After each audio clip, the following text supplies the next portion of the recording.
Hi everyone, today we'll have a look on the cross-layer design challenges in next-generation networks. Coming to the need for cross-layer design, the performance of networking functionalities in next-generation networks depends on the properties of the spectrum band which is in use. This relationship demands a cross-layer design in the entire next-generation networking protocol stack. All the communication and interoperability challenges which we know so far imposes the design of new communication protocols for spectrum-aware communication in next-generation networks. The effect of the selected spectrum band and the changes due to spectrum mobility must be carefully taken into account in the design of communication protocols. Further, spectrum management functionalities like spectrum sensing and spectrum handoff should work in collaboration with the communication protocols. Based on all these logic, we'll have a look on the challenges for cross-layer design in next-generation networks. First comes the cross-layer design challenges in spectrum management. The nature of the spectrum in next-generation networks force the communication protocols to adjust to the wireless channel parameters. Further, the behavior of each protocol affects the performance of the other protocols. For example, medium access techniques used in next generation networks directly affects the round trip time for the transport protocols. Similarly, when rerouting is done because of link failures arising from spectrum mobility, this round trip time and error probability in the communication path changes accordingly. This change in error probability will also affect the performance of the medium access protocols. Consequently, all these changes will affect the overall quality of the user applications. Spectrum management function cooperates with the communication layers. In order to decide the appropriate spectrum band, spectrum management requires information regarding quality of service, transport, routing, scheduling, and sensing. These interdependencies among the functionalities of the communication stack and their close coupling with the physical layer necessitates a cross-layer spectrum management function which considers medium access, routing, transport and application requirements, as well as available spectrum in the selection of the operating spectrum. Next comes the cross-layer design challenges in spectrum handoff. Spectrum handoff results in latency, and this affects the performance of the communication protocols. So, the main challenge here in spectrum handoff is to reduce the latency for spectrum sensing. Spectrum handoff latency has adverse effects on the performance of the transport protocols. During spectrum handoff, channel parameters like path loss, interference, wireless link error, and link layer delay are influenced by the dynamic use of the spectrum. On the other hand, the changes in physical and MAC channel parameters can initiate spectrum handoff. Further, user application may request spectrum handoff to find a better quality spectrum band. We know that spectrum mobility function cooperates with the spectrum management function and spectrum sensing to decide on an available spectrum band. In order to estimate the effect of spectrum handoff latency, information about the link layer and sensing delays are required. Further, transport and application layers should also be aware of the latency to reduce the abrupt quality degradation.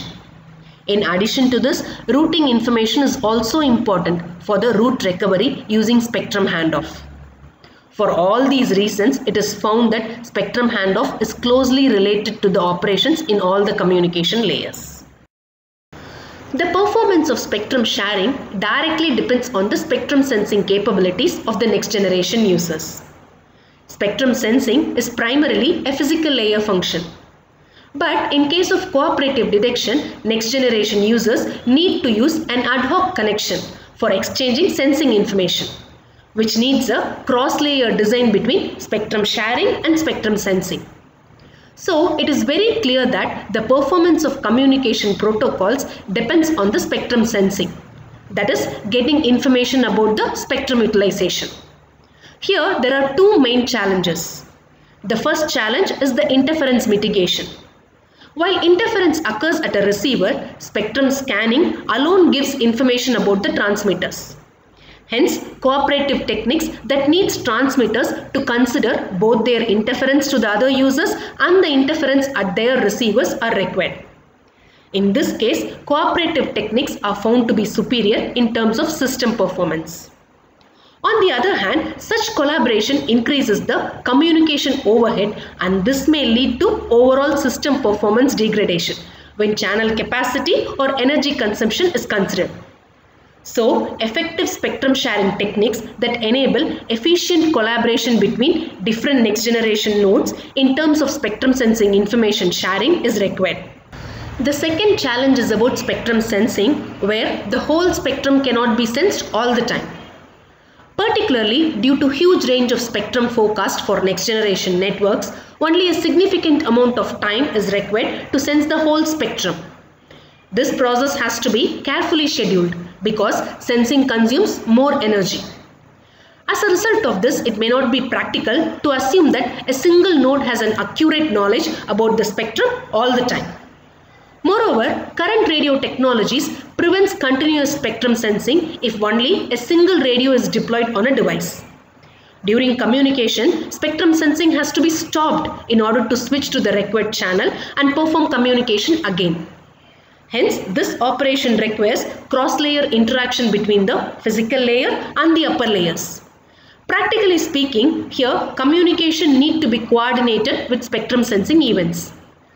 As an alternate to this, using multiple radios can be considered, where two transceiver operates and one transceiver always listens to the control channel for sensing. This operation improves the system performance. But here the problem is the complexity and the device costs are too high. Spectrum sharing techniques decouples spectrum allocation and spectrum sensing. In decentralized cognitive medium access control scheme, a cross-layer approach for spectrum allocation and spectrum sensing is considered, followed by a limited spectrum sensing where only a portion of the whole spectrum can be sensed. Moreover, spectrum sensing is jointly performed with spectrum allocation and application layer, so that a node senses a portion of the spectrum only if it can allocate a channel due to a request from the application layer. First, an optimal approach for channel allocation was provided, followed by a greedy suboptimal approach, where a node is assumed to sense one channel among n possible channels. Through performance evaluation, it is observed that the greedy approach closely approximates to the optimal solution. Moreover, this solution is found to be robust to inaccuracies in spectrum sensing and limited knowledge. At last, coming to the cross-layer design challenges in upper layers, spectrum sensing information is required for topology configuration in next-generation networks. Because spectrum bands in next-generation networks with multi-hop communication is different for each and every hop. A major design choice for routing in next-generation networks is the collaboration between routing and spectrum decision.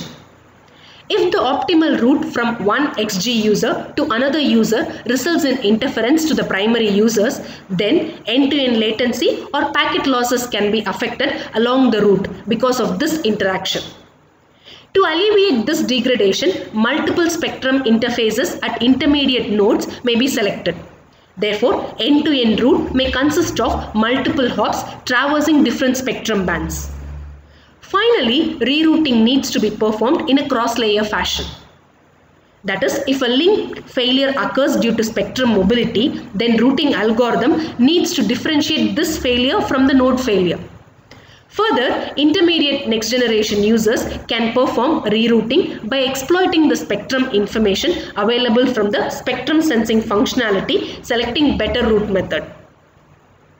The round-trip time and the packet loss rates vary in next-generation networks due to the dynamic frequency of operation, which leads to variations in packet transmission delay. Further, medium access schemes introduces access delay. All these factors influence the round-trip time of a connection, which in turn affects the performance of transport protocols.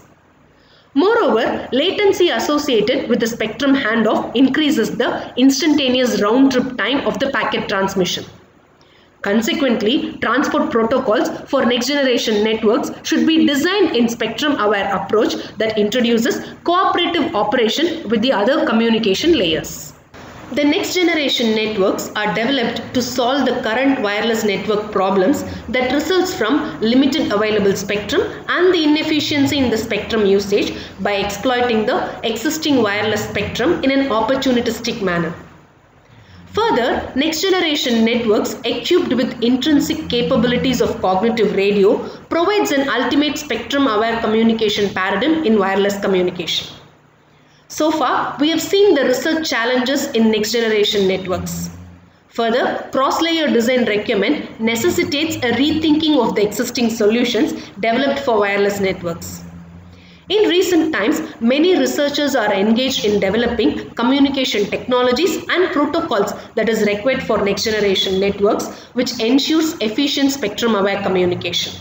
Thank you for watching this video. If you find this to be useful, kindly subscribe it and share it with your friends.